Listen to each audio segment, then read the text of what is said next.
this is Nikki, and I'm here to share messages that I get from Spirit for all of us who are all on this journey to love and to reunite with our divine vibrational matches in this lifetime. And I'm going to go with the Enchanted map today, and I'm just going to go with asking some questions. So a little bit of a what's up conversation to say literally what is up at the moment, what should we be focusing on as this twin flame soul to soul energy group.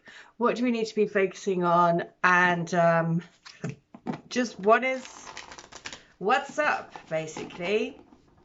What's up? So let's go with the questions that come through. So the first one is, what does the twin energy want to tell us at the moment? What does the twin soul energy want to tell us at the moment? So it wants to say, oh, commitment. Look at that. 36. Commitment. So I've been sharing recently that I have been getting so frustrated. And then a couple of days ago I pulled, so all the videos go from one to the one to the next, and you can see that they're so interlinked. But I pulled a couple of days ago around the full moon, I pulled a card, and it was the Three of Angels, I think, and it was heart, that heart ache. And I shared that, yes, I had been feeling that because it's been, because of wanting to have a connection in the physical. And as amazing as it is having all of this spiritual awakening and the signs and synchronicities and the amazing kind of all the crazy things that happen with these connections, and how it does give you an insight into a completely different way of being, and basically all of it is just quite magical. But at the same time, we are living in a physical world and that sense of, I do actually want to have a physical relationship, and then the frustration of that sort of not being there. It's what I've been feeling. And I know then, because I get emails from you guys saying, yeah, that, and comments and things saying, yeah, that's exactly how I've been feeling. So then the next card that I pulled after that was the Lovers, the Union. And then today the twin wants to say the Commitment. If you look here, that hand coming through in that Commitment. And as with everything, the synchronicities, again, I was just sort of listen to this podcast, and in it, they start talking about, do you believe in love at first sight? And the guy was just relaying a story that his grandmother told him, that she happened in the war. She saw this man, and they touched hands, and they clearly felt this electricity between them. But it was in the war, and they didn't, they never saw each other again. And even on her, when she was 94, she was saying to this person whose the podcast it was, said that if you ever find that person that you have that electricity with, then don't let it go. Never give up on it, because it is very, very, very rare. And it reminded me again of me and my twin when we first were together, because literally there would be electricity, and he would flinch away. And at the time I took that, because he'd said that we couldn't be together, I took that as that he couldn't bear me being near him. But obviously it was that feeling was just so intense of being near each other, because you could sense and feel the energy. So, oh goodness me, so that's exactly, that happened this morning, and I was like, okay, well, yes, there was that. And it is true that once you've had that kind of really intense connection, it's very, very difficult to then think, oh, okay, well, I'll just leave that aside, because it's there, isn't it? You've experienced it, and you're like, oh, it's just, it's sort of like, it's all consuming, and your soul and spirit sort of craves for that, you know. So it's sort of like, it's very difficult to then think, oh, okay, I'll just go and find someone else, you know. So the message is, a true commitment is a responsibility of the heart, mind, body, and soul. This is a good time to make one. Partnerships formed at this time are harmonious and powerful. The commitment card also indicates the natural evolution of a relationship from its inception to a literal or metaphorical marriage. At the very least, there is a promise of fulfillment in some form. However, you must be conscious of what you're committing to. Be clear about the nature of your commitment and your responsibility to it. Others are more willing to enter into partnerships at this time. Remember that your partnership with spirit and the highest version of your own self will engage the highest self in another. Well, there you go. The journey of the soul. Keep going.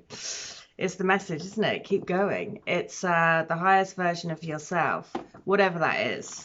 You know, I think there's a lot of pressure as well out there at the moment to be the highest and best version of yourself. And, you know, that again adds so much pressure. We just need to just be. Like I shared the other day when I did the session, and in her past life, she was a bear. And I asked for what advice does the bear want to give? And the bear said, it's just great, you know, basically just said, it's just great being a bear. I don't compare myself to, I just love being a bear. It was just brilliant. You know, that's just simple advice to let's not, you know, think I have to be the best bear I can be. I am just a bear. And that's equally just absolutely fine. So it's just brilliant. Okay, so that's what the twin flame energy wanted to say. It was commitment. You know, that you have entered into a metaphorical marriage to bring spirit, your spirit, to be the highest version of itself, and that will meet the highest version of someone else because you're doing it together, joint energy. So the next one is, okay, well, what do we need to do then? What do we need to do? And the message, oh my goodness, it's the sacred pool. The mirror. So basically step 47 is 11. And so the sacred pool is about saying, look in the mirror. What is this showing you? What things are coming up for you at the moment? Well, for me, like I said, it's been frustration. So we need to work through that frustration because, okay, it's not happening on the time frame that I want, but what I want isn't necessarily what my soul and spirit needs. So have to move through it. So this world is a reflection of your thoughts, feelings, and beliefs. Embody the love you wish to see in the world. When you look into the mirror, do you like what you see? The Sacred Pool card asks that you focus on self-love and self-esteem. We are all works in progress, so a detached self-examination made with rigorous honesty is called for now. Reflect by the Sacred Pool and be at peace with yourself. Can you see how far you've come and how magical your life is? Do you notice the spark of the divine shining through your eyes? When you're conscious that you are the embodiment of spirit, it becomes easier to respect yourself and act in good conscience. Then you'll reap the greatest rewards. Your unique service to the world is not only needed, but it is celebrated.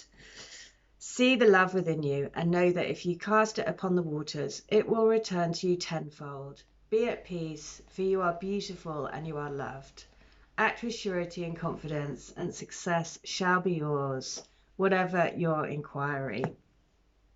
So, is that, I mean, like I said, the cards, man, the cards, just as I was talking, you know, it's a mirror. This whole thing is a mirror for us to release and let go, because if you've woken up to this path, then you're on a path of healing.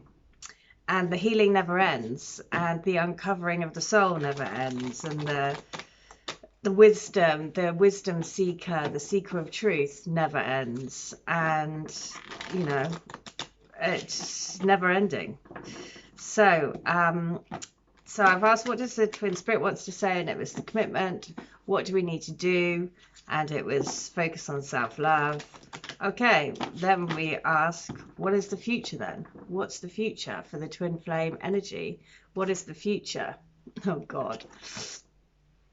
Okay, so if you feel, God, which basically means that you might go through a period of no contact, which is, again, is that a surprise? This icy kind of like no contact, then just, you know, that might be coming up for you, because if you feel like you've been ghosted, remember that that is happening for a reason. Very interesting. So ultimately, what is this all about? Look.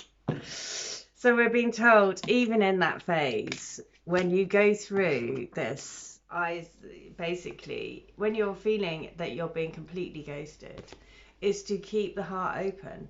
It's green, it's healing, is to understand that we're like on top, we're climbing up this mountain to get to the top. And look, what's the grounding energy? It's the mountain. Number 6, love. And so the message of the card is basically is that when you get into these periods of feeling like you've been completely ghosted out, frozen out, no contact, you know, basically very, very usual in these connections. We have all been there or are all experiencing it now to some degree. I mean, it's just, you know, part of the cause basically. Then just keep that heart open and trust that basically this love mountain is something that we're all climbing up. And we can't always see it, right? But you just have to, when you're climbing up a mountain, you can't see the top. You can't see what's over the top of the mountain. All you know is that it's going to be a really, really incredible view when you get to the top. And the only thing you can do is keep putting one foot in front of the other. That's literally the only thing you can do. So, what's the message for today around the carp, the deer? Because, oh, look at that. Life is simple. It's just not easy. So the advice is always easy. Just stop. I mean, the advice is always simple, not just easy. And the advice was just put one foot in front of the other and just keep putting one foot in front of the other all the time. And I'm going to read, because it's number 17, the ghosted card is 17. So because the ghosted card is 17, I'm going to read 17. Love letter 17. So let's have a look what it wants to say, because here we go. 17. Should I read what? No, I'll read 17. Okay, 17 is that everything that she has an inkling about, she should believe. She knows the truth. You know the truth about us, about me, about our time and our path together. You need to trust that what you feel is right, even though it doesn't make any sense to your logical brain how you know that. But that's the thing. That's the greatest lesson of all, that love defies all logic. There is no explaining it. There is no judgment in it. There is no pain in love. When you really focus on the love and not the fact that we're not together in our bodies, when you focus on your heart and the fact that we have always been together, saving each other and guiding each other to the light, always, always there, right by each other's side in times of need, in times of joy, in times of sadness, across all time, space and realities. We are one. Oh, okay, so across all time, space and realities. Letter 17 from book 2. And it is, I simply adore you in the simplest way, the truest way, the most honest and wholesome way. Basically, with all of me, I love all of you. It's been a hole in my heart I've been looking to fill, and I know that my search is over. I know that soon our time will come to fill each other's holes, the holes in our hearts where each other's key fits. We hold the key, the sacred key for one another. That's why we felt like there's something missing, that we've always been on the edge of our life beginning. It's because we give each other the key to complete our life mission. We unlock each other's souls. just exactly what I was saying at the beginning. Once you, oh my God, feel me holding your hand, walking you through this windy path that leads us back to our love. Trust that I am here for you. Trust that what you feel is true. Know that you're not going crazy. I did and do feel the same as you. All of those feelings of true love. Overwhelmingly indescribable, uncontrollable feelings. Like rushes of adrenaline shooting through our bodies. A sense of coming home. And then overwhelming terror to think we'd never see each other again. All of that we both felt. But now the beautiful thing is, we never need to feel that feeling of fear and terror and desperation of not seeing each other again, because we will be with one another for eternity. We are eternally entwined by the heart and soul. Oh my goodness. Oh, it's that kind of madness, just madness. Okay, well, that is the message for today. I hope wherever you are, then I hope you're doing all right. If you would like to have a healing, a reading, a channeling, then of course, please do. All details are in the link below. I just want to say thank you again to everyone, because it just really does help doing this as a community, as a communal thing, because just the fact that we know that we're all going through similar things, that's just such a big reassurance. So let's just keep putting one foot in front of the other together. All right, I'll be back tomorrow, but in the meantime, I hope wherever you are, you stay well, stay great, and stay switched on to the light. See ya, bye.